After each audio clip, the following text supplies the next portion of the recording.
When we think about missions, we often think about over there somewhere. Africa and darkness, maybe Muslim countries where the darkness is, and all of those are very needy places. But the reality is there's darkness all around us, and the darkness has to be pierced with the light of the gospel.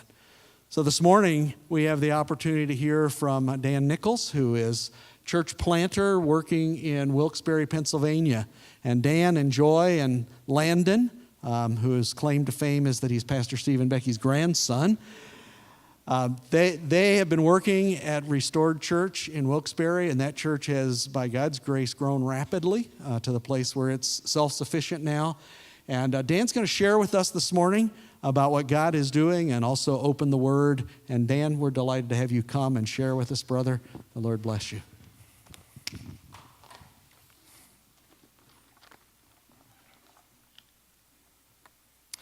Good morning, Berean Baptist Church. And good morning, Connections. I see you there. Just kidding, not really, but we know you're over there. Let's give it up for Connections, huh? Yeah. It is an honor to be with you here this morning. And for those of you who don't know, way back in the dark ages of 2011, do any of you remember that year? It was so long ago, right? In 2011, I had the honor and the privilege of being ordained here at Berean Baptist Church and sent into the gospel ministry. And what an incredible privilege and honor. But you know what? As I stood on this stage back in 2011, my father reminded me that this call to serve God in pastoral ministry was not going to be an easy one.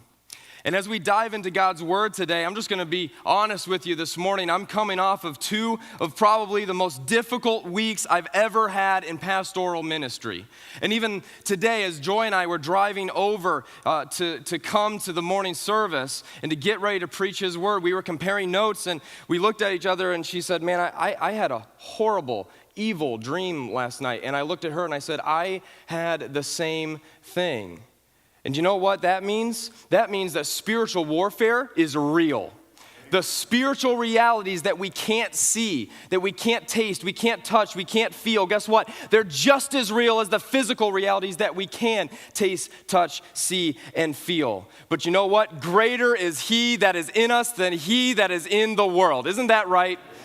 And you know what? The gospel is advancing. It's moving forward. And yes, it's even doing so here in the United States of America. So I want to share a little bit of how God is working in Wilkes-Barre and the greater Scranton, Hazleton area, top right corner of PA. And I also want to share with you from God's Word out of Mark chapter 5. You guys up for that this morning? All right, thumbs up if you're with me. Awesome, a whole bunch of you. Connections, you still with me? Great. Let's talk a little bit about what God's doing in Wilkes-Barre. A little update on our family life. This was the second greatest moment of my life. Outside of my wedding, the birth of Landon, our son. You can say, aw, it's okay. I know. So cute, adorable. And this is him at the Children's Hospital of Philadelphia. Now, some of you may not know that our son was born missing an entire chamber of his heart. And we knew 20 weeks into the pregnancy that he was going to need 3 open heart surgeries. And we lived in Philadelphia for 4 months while he received these 2 open heart surgeries, and he ended up flatlining on us twice. And I cannot tell you, I could tell you story after story after story of God's faithfulness in the darkest of times, getting 2 different phone calls that Landon had flatlined. But God's grace and mercy brought him back, and you know what? This is what this was right after his first open heart surgery, but the good news is he's doing really, really well today, and he's got smiles just like this. Isn't that awesome? Let's give God a hand for His faithfulness. Now, these days, he's getting a lot of attitude, which we know comes from his mom, right? Obviously.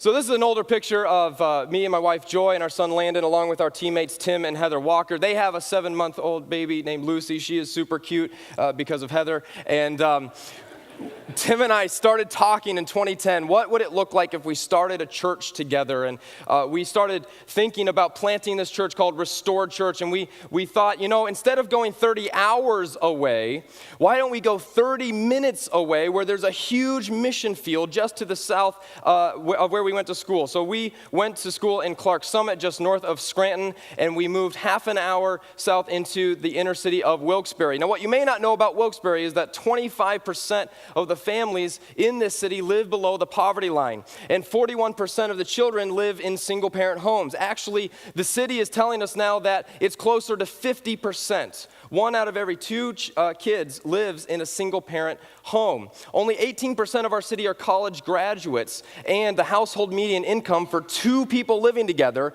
is $35K, while the national average is $52K. So this is an area that desperately needs hope and desperately needs the gospel. And so here we are, 4 11-year-olds. I know that's what you're thinking. Myself, my sister Cynthia, Tim Walker, and our friend Seth, and the 4 of us moved into inner city Wilkes-Barre. Now, what we didn't know at the time was that in this series of row houses where we opened up our home and we invited guests in to come and hear the gospel once a week, and we started this in 2012, what we didn't know was that this neighborhood included 2 Megan's Law sex offenders, a Wiccan witch, a heroin dealer, a young lady who would sleep under the bridge in our city and bring different boyfriends that she was sleeping with over to our house church. There was a prostitute who lived next door, and it was also kind of a frat party central for King's College that was right across the way. Now, I don't know about you, but I didn't grow up in an environment like that. And as soon as I moved down there on a Friday night, I was freaked out. I remember waking up in the middle of the night, the very first night I was there, and the team hadn't come down yet. I was all by myself. I heard bottles breaking, girls screaming, all kinds of stuff going on. I'm like, God, why am I here?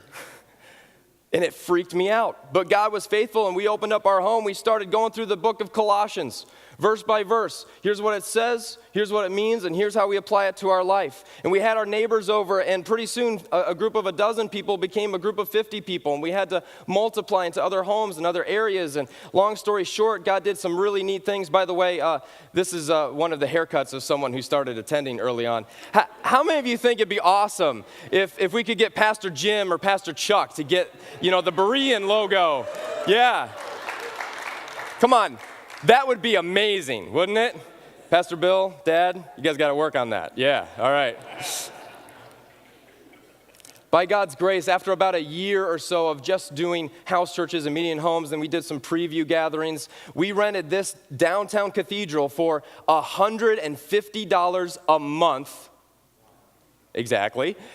And in September 2013, we saw 450 people come out for our grand opening, which was so exciting. So God did some neat stuff after that, and we started to grow, and we wanted to find a permanent location. So God led us to this property, and God was very gracious, and we were able to purchase this church building on the corner in a section of our city called the Heights. And this is a section of the city that a lot of people would say, it's a dangerous section. There's a lot of violence. There's a lot of rising crime. There's an apartment complex just a couple blocks down where there's a lot of violence and crime and gang activity and drugs. But we said, you know what? We want to be in the city for the city. So God gave us this property, the church building, a 7-bedroom house, and a parking lot for $95,000 cash. Isn't that incredible? And you know what? Even better than that, we had a family that said, we believe in what God's doing through you guys so much, we're going to write that check for you so you don't have to pay anything. It's completely covered. Isn't that awesome? Let's give it up for God's faithfulness in that. Well, this was our grand reopening in 2015, and so you can see the inside. It was formerly a Welsh Presbyterian building, and God continues to do neat things. I believe that success in the local church is measured by sending capacity, not seating capacity. It's not just about collecting and hoarding, but it's about mobilizing and sending, because that's what our Lord and leader Jesus told us to do. Isn't that right? So God's allowed us to do some really neat things and see some fruit, not only in what has happened in Wilkes-Barre at Restored, but our worship leader is currently starting a new church called B Church. And he's going to do it a little bit differently, but we're sending him into our city. And he's only a couple blocks down, but man, we're so excited that he's going to reach new people for Jesus. He went out to San Francisco and spent a week with a gentleman you may have heard of before, Francis Chan. Anyone ever heard of him? Yeah. So Francis Chan's doing some really unique church planting in San Francisco. Josh, our worship leader, served with us for 5 years. He's going to be doing a similar type of church planting endeavor in our city. In the top left-hand corner, you'll see Jake and Lacey Claypool. Jake interned with us, and his wife Lacey has a really awesome story. She came to our first house church during our internship while we were at our sending church in Scranton. We did about a year of an internship before we moved to Wilkes-Barre. Lacey came to our first house church, and man, she was freaked out. She was scared of Christians. She was scared of the Bible. And eventually, God got a hold of her heart. She came to Christ, and I asked her, hey, could you move down to inner city Wilkes-Barre? By the way, our neighborhood is, a unique one. And could you move down with us and start our kids' ministry? And she said, yes, I'm going to follow God's leading there. She met Jake. They got married. And another local church pastor from Nanticoke, as you see on the screen there, he came to us and he said, I've been serving at this one church, Nebo Baptist Church, for 35 years. I've never had a right-hand man. Do you have anyone? And in that moment, we have a choice as leaders, right? We could have looked back at Pastor Tim and said, oh, no, definitely. We don't have anyone at all that would fit that well. Or we could buy into the philosophy that it's about God's capital K kingdom and not our little k kingdom, right? Because God's church is a big church. The universal church is when God looks down on Kalamazoo, you know who he sees? One bride.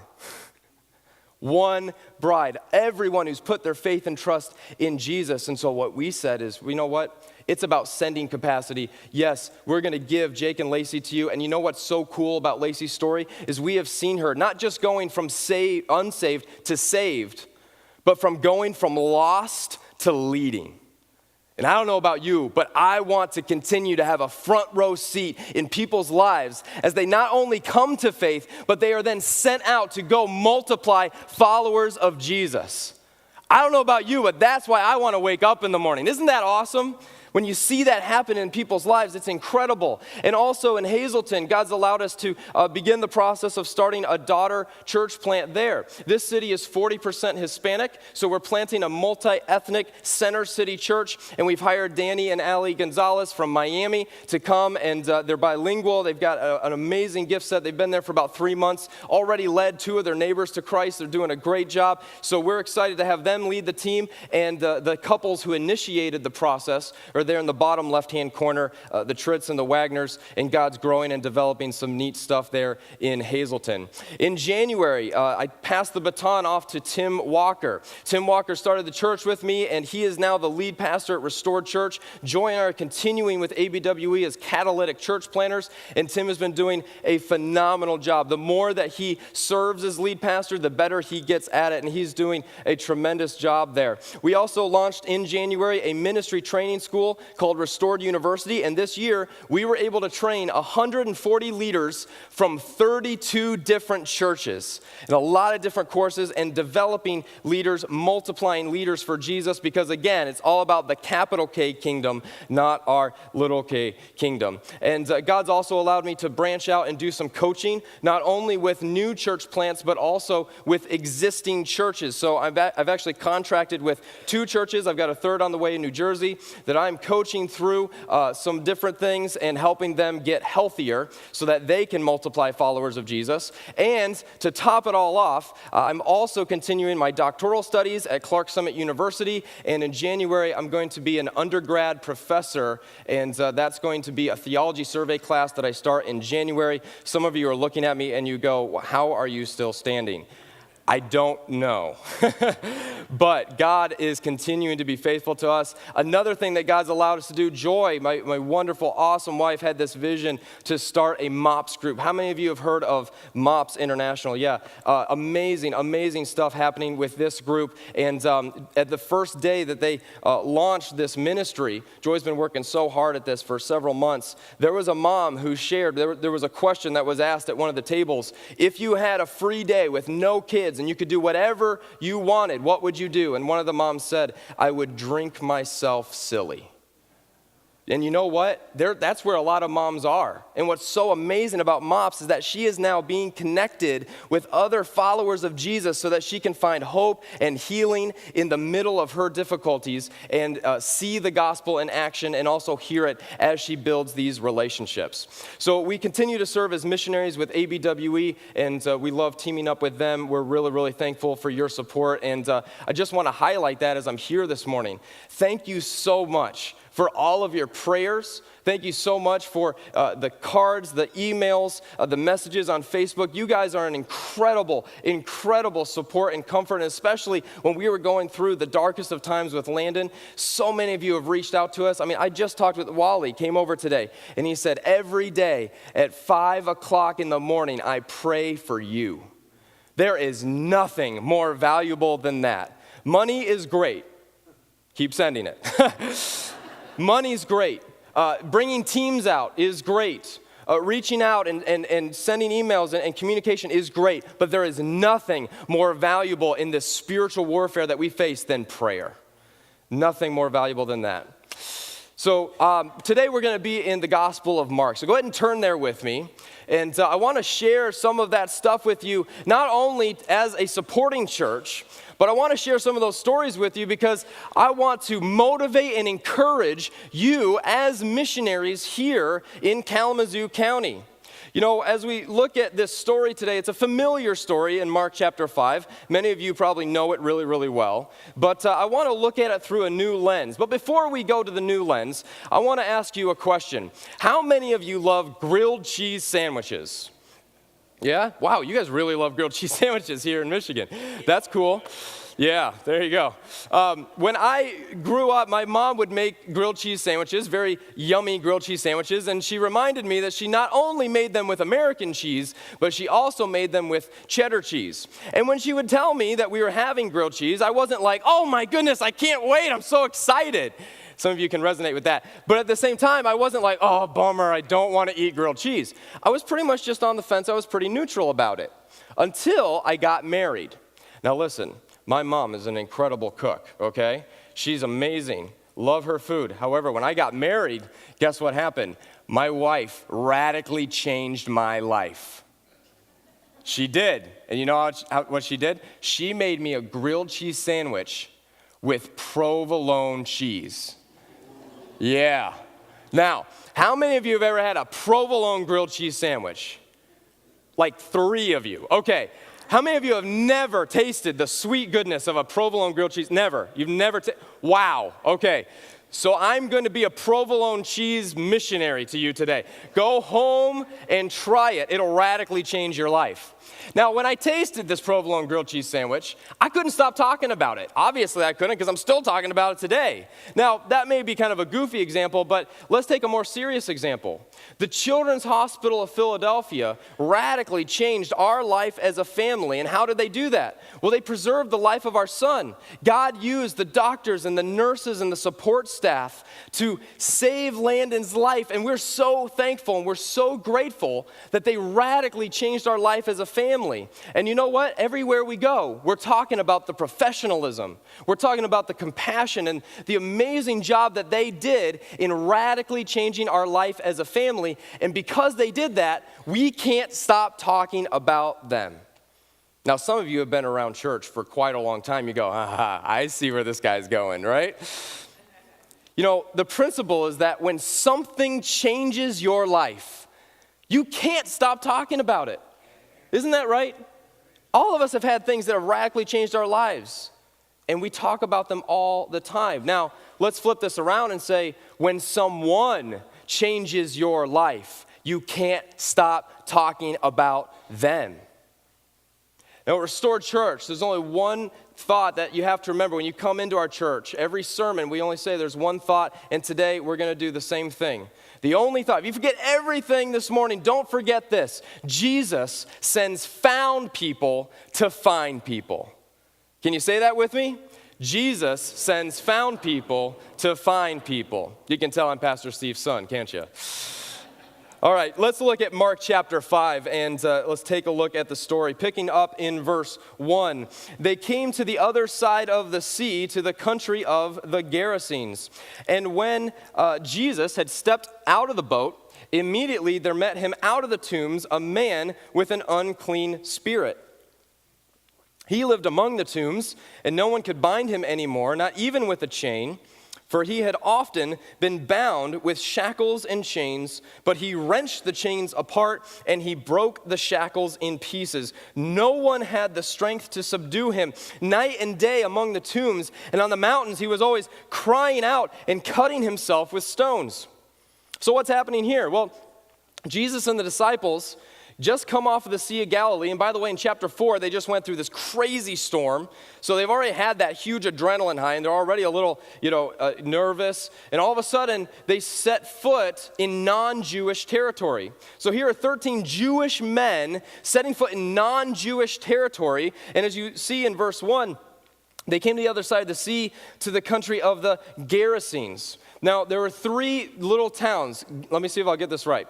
Gadara, Gergesa, and Gerasa. Try saying those 3 times fast, right? Gadara, Gergesa, and Gerasa.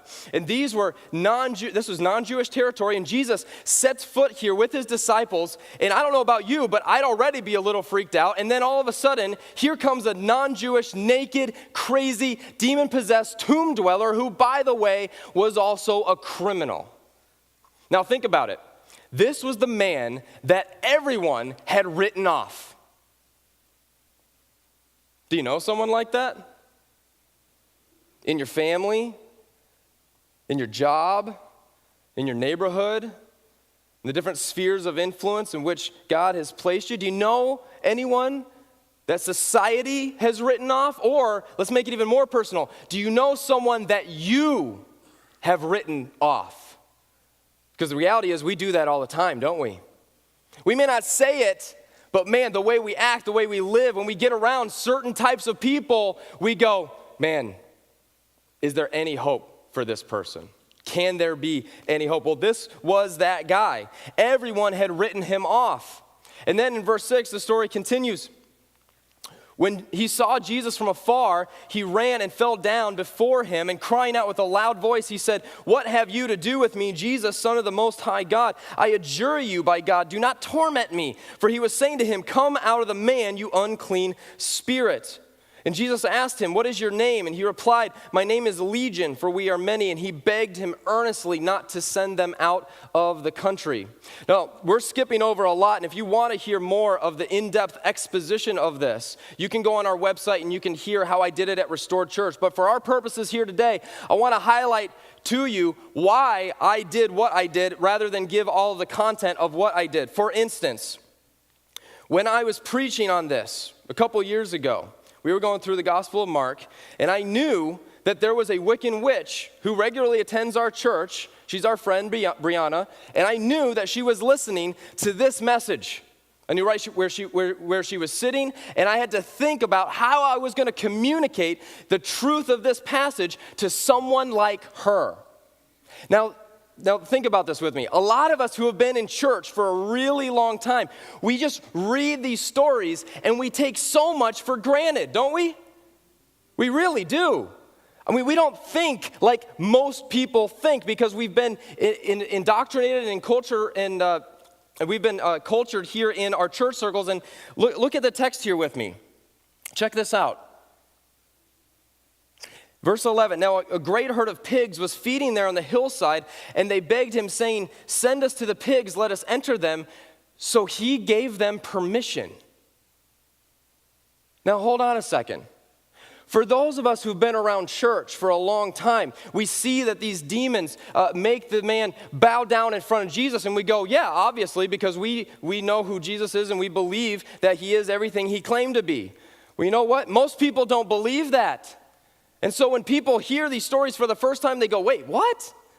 Who are demons, number one, which I spent time defining who demons are. Number two, why are they bowing down, making this man bow down to Jesus? And what about the other gospel account where there's two men in the story rather than one? Why does John Mark only give one guy instead of two? And we talked about that. See, we've got to start thinking, if we're going to be good missionaries, if we're going to be found people who go to find people with the gospel, we've got to start thinking like other people think and understand the questions and the struggles. And then here's the biggest kicker of the whole passage. Look at verse 13. So he gave them permission. What are you talking about? See, normal people, when they read this story, they go, really? You Christians believe in a God who is simultaneously, you say, all-powerful and all good. And he gives the demons permission to continue?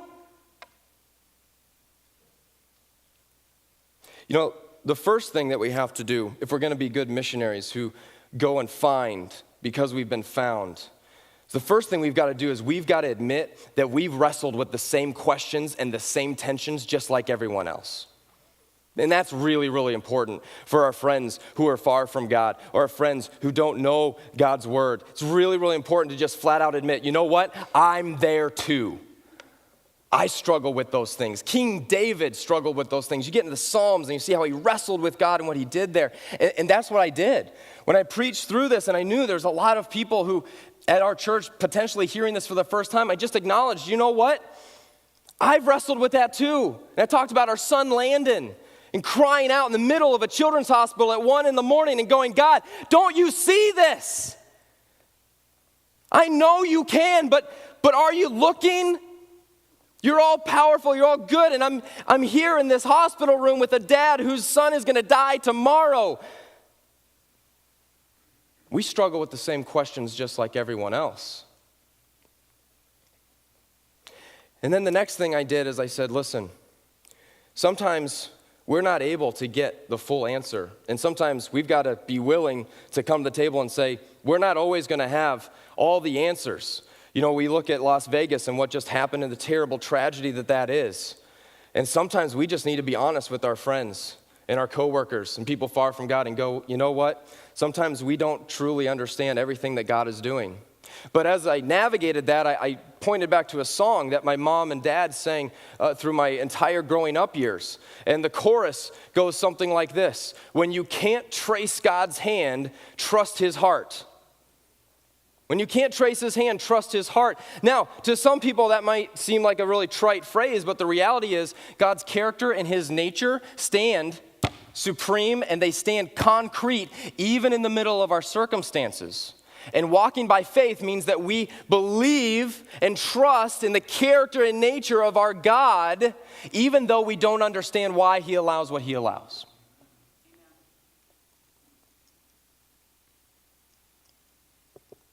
But guys, we've got to come alongside people in their struggles, in their questions. We've got to be willing to see the scriptures from their vantage point and understand what they are thinking when they hear these stories. But the cool thing about this story is that we really get an amazing plan and strategy for evangelism. Check it out here in verse 13. Jesus gives permission to the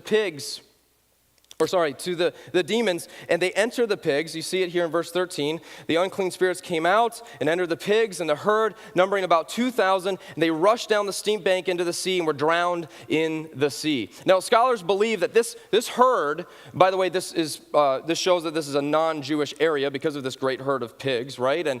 And so with this great herd, you know, there's this question of, how was this herd so big? Well, scholars believe that it was such a large herd because it was a collective business agreement from those three different towns, Gergesa, Gadara, and Gerasa. And because it was such a large business arrangement from these towns, that as soon as those pigs go over the cliff and they're destroyed, guess what? Their economy was ruined.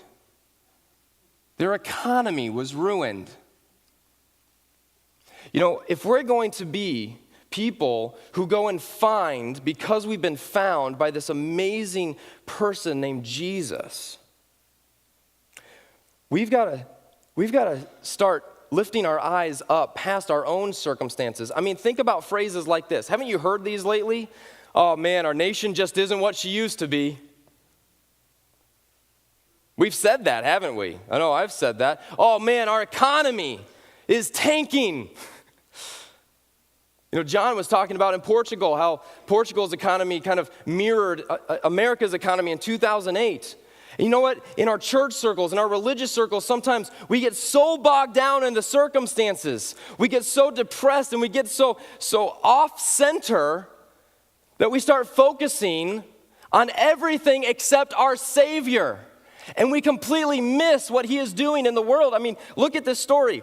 Verse 14 says, the herdsman fled and told it in the city and in the country, and people came to see what it was that had happened. And they came to Jesus and saw the demon-possessed man, the one who had the legion, sitting there, clothed and in his right mind. Don't miss the hope of verse 15. Jesus did an incredible work in this man's life.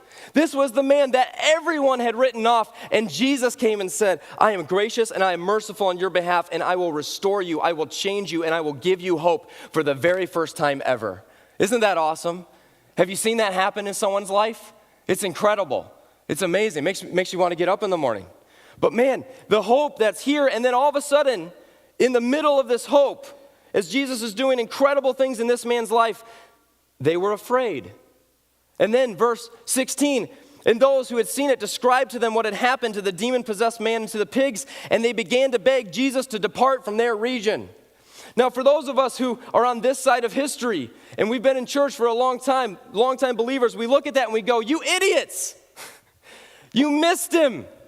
You missed the Savior of the world. He was right there with you and you missed him. Well, guess what? We miss what Jesus is doing all the time. Here, today, in 2017, because we focus on how everything affects us.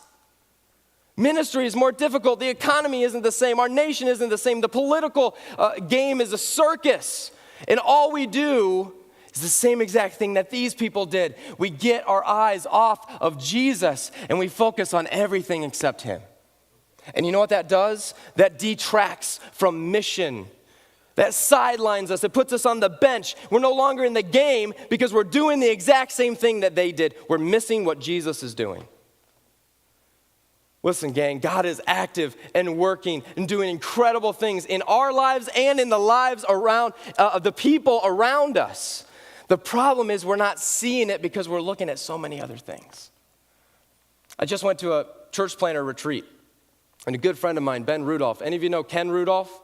Heard of that guy? Yeah, awesome guy. His son, Ben, is a good friend of ours, and he was sharing with us some soul care stuff as church planters, and he asked us this question. He said, do you want to know why your people aren't missional? Do you want to know why people in your church don't care about mission or don't care about people far from God? And I'm like, yeah, I really, really do. Because sometimes as a church leader, you're just banging your head up against the wall. Like, how do we get people motivated and encouraged to go and share and be Jesus in the lives of everyone around them? And Ben said, listen, the reason that we struggle with being missional is because we don't spend time with God. And I was like, okay, that seems really simplistic, but it's not. And here's why. Think about Isaiah. What happened to Isaiah when he came into God's presence in Isaiah chapter 6, and he saw the glory and the majesty and this infinite, amazing God? What did he do?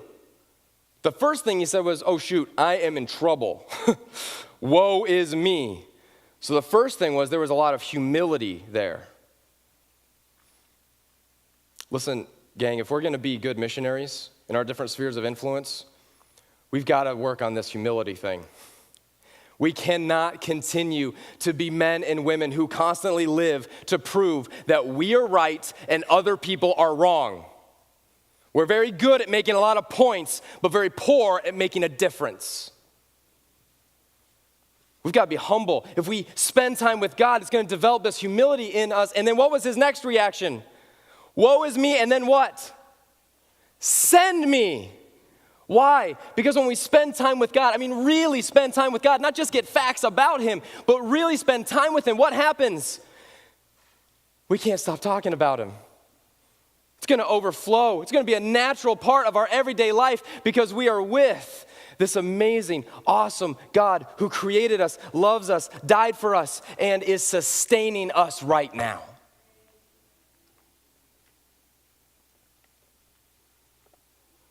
So there's hope, and there's rejection. They missed him. They began to beg Jesus to depart from their region. Now listen, as I'm here challenging all of us to be missional and to share Jesus with people in our spheres of influence, you know what? If they rejected Jesus, they're going to reject us as well. And we just need to know that right off the bat. We've seen amazing things in Wilkes-Barre. We've had 72 baptisms in 5 years. God's doing incredible things. Don't get me wrong. But for every one baptism, do you know how many rejections follow? You heard John share in the 9 a.m. about the difficulty, especially after people get baptized, of the spiritual attacks that come on them right after they make that decision to follow Jesus. I'm sure Lamar would say the same thing. We've got to know that we're going to face rejection just like Jesus. But you know what? The amazing thing about our God is that he chose to be rejected for you and for me. He suffered. And we need to be willing to embrace that. And then there's an amazing strategy in verse 18. As he was getting into the boat, the man who had been possessed with demons begged him that he might be with him. And he did not permit him, but said to him, go home to your friends. Tell them how much the Lord has done for you and how he's had mercy on you. And he went away and began to proclaim in the Decapolis how much Jesus had done for him. And everyone marveled. Now, I love this strategy of Jesus. But before we get to the strategy, what did this guy do? We see in verse 20, he went away and began to proclaim in the Decapolis, a collection of 10 Greek cities, how much Jesus had done for him. So what did this guy do? He went and he told strangers about Jesus. Now, how many of you have done that before? You've gone and told a stranger about your faith. Okay? A bunch of us have done that. Is that a bad thing to do? Is that a bad thing to do? No, it's not a bad thing to do. It's a great thing to do. However, especially in today's culture, I firmly believe that even though this man went and did an incredible thing by telling strangers about Jesus, which, by the way, we've done a lot of that in Wilkes-Barre, I believe Jesus' primary strategy is found here in verse 19. And I believe this man did both, but let's look at the strategy that Jesus outlines in verse 19. He didn't permit him, but he said, go home to your friends and tell them how much the Lord has done for you and how he has had mercy on you. Guys, do you know what's incredible about this story? We've already looked at a bunch of incredible things, but do you know what's really incredible? This man was the first missionary that Jesus ever sent out to represent him. He had not sent out the 12 yet. He hadn't sent out Paul yet. He sent out this guy, the man that everyone had written off. Do you know what that tells me? If there's hope for this guy, then there's hope for me. And when it comes to qualifications, I don't have to have a seminary degree. I don't have to know how to preach sermons or to do all kinds of crazy religious stuff.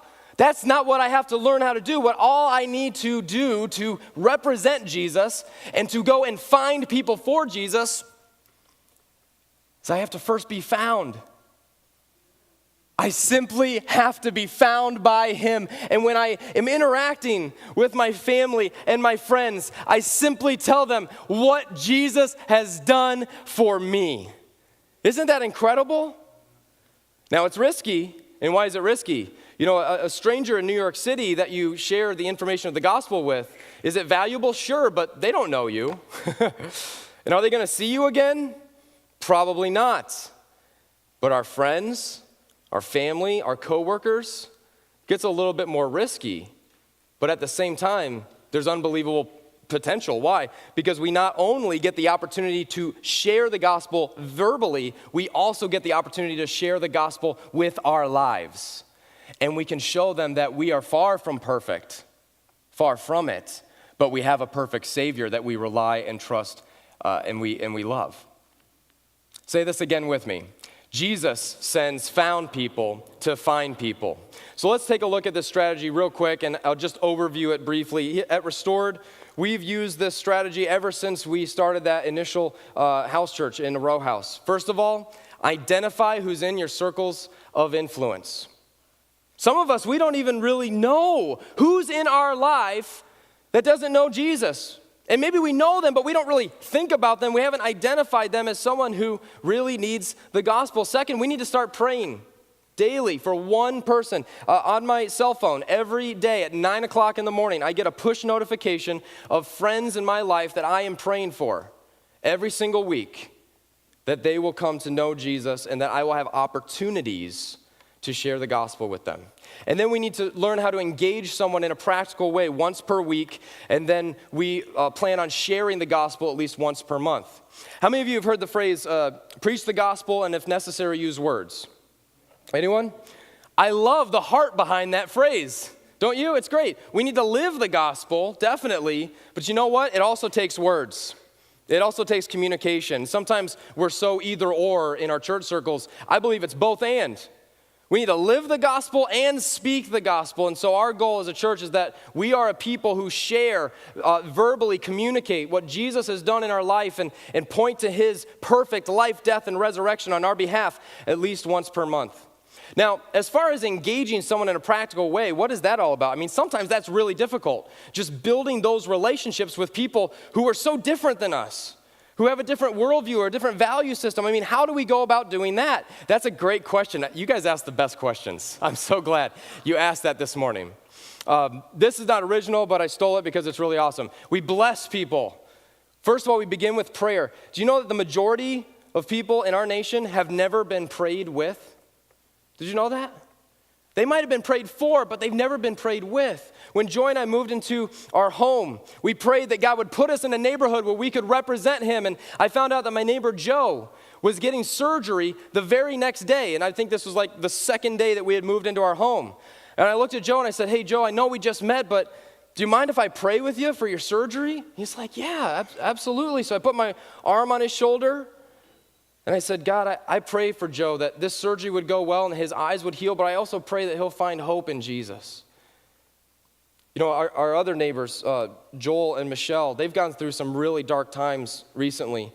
Michelle just lost one of her daughters to an overdose, and her other daughter, months and months ago, I was coming home from teaching, and I was really, really tired. I think it was like 10 o'clock at night, which is way past my bedtime.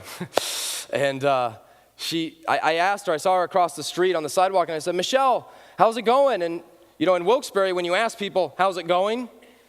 They really tell you. They tell you, and she goes, well, our daughter's not in the house anymore. She's really struggling with her drug addiction. And, you know, in that moment, God was able to remind me of the training that I had received, and I crossed the street.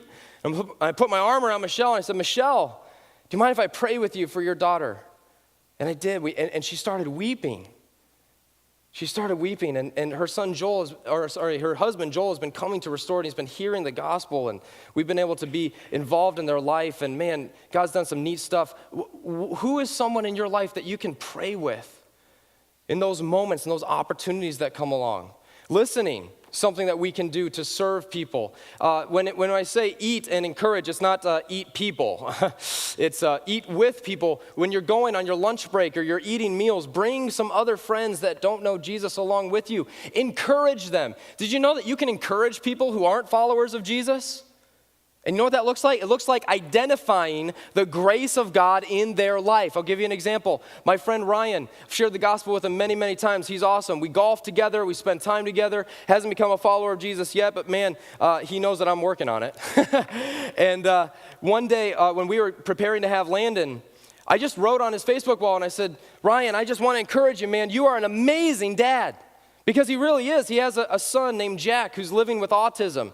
And he stays home with his son, and he parents his son in an amazing way. He sacrifices basketball and golf so he could be with his son. I mean, frankly, he puts a lot of Christian dads to shame. And I wrote on his wall, and I said, Ryan, I'm so thankful that you have showed me some really amazing ways to be a great dad to my son, Landon.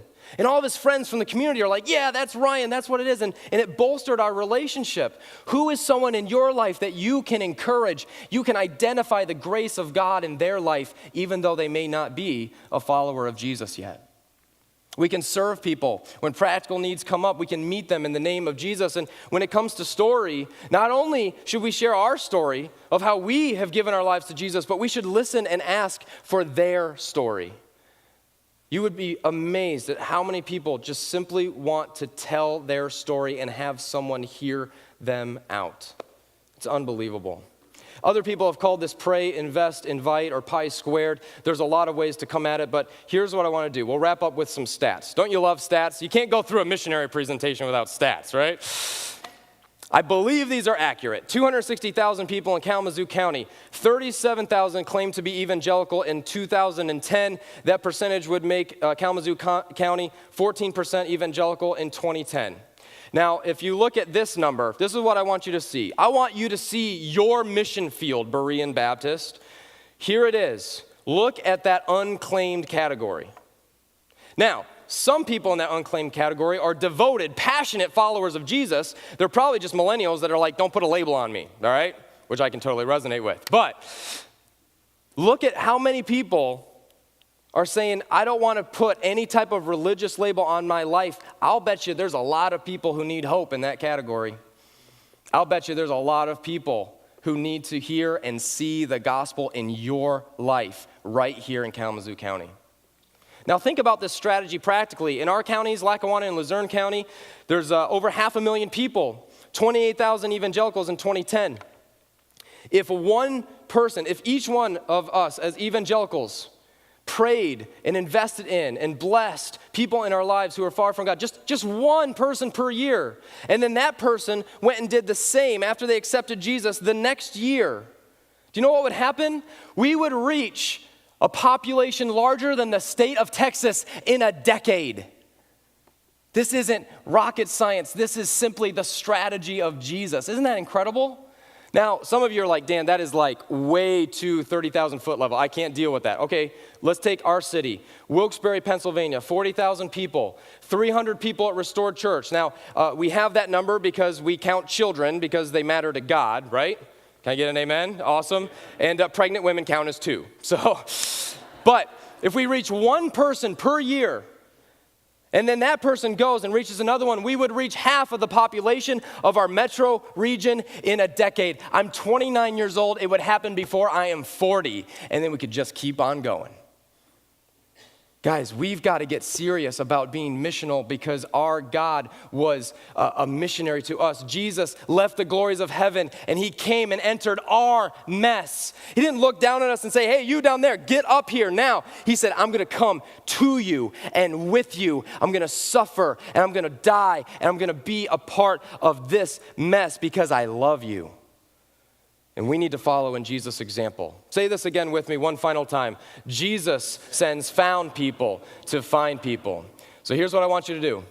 Get out your smartphones, get out a pen and paper, go for it. Go ahead, get out your smartphones, get out a pen and paper. Here's what I want you to do. I want you to write down right now. Stats say that if you write something down, you're more likely to do it, so we're going to give it a shot this morning. Give the first name of one person in your life who is far from God. Write that person's name down. And write down one specific way you will pray, invest, and invite them over the remainder of 2017. Let's pray. God, as we write down these names, as we think about how we can practically invest and bless and share the gospel with our friends, our neighbors, our family, our coworkers, God, I pray that you would give us the courage, but I also pray that you would give us the wisdom to know how to build those relationships that can bear the weight of truth. And God, I pray for Berean Baptist, that this would be a team, a group of people that are sent on mission here in Kalamazoo County, and that they will represent you well because the gospel has made such a radical change in their life. God, thank you for finding us.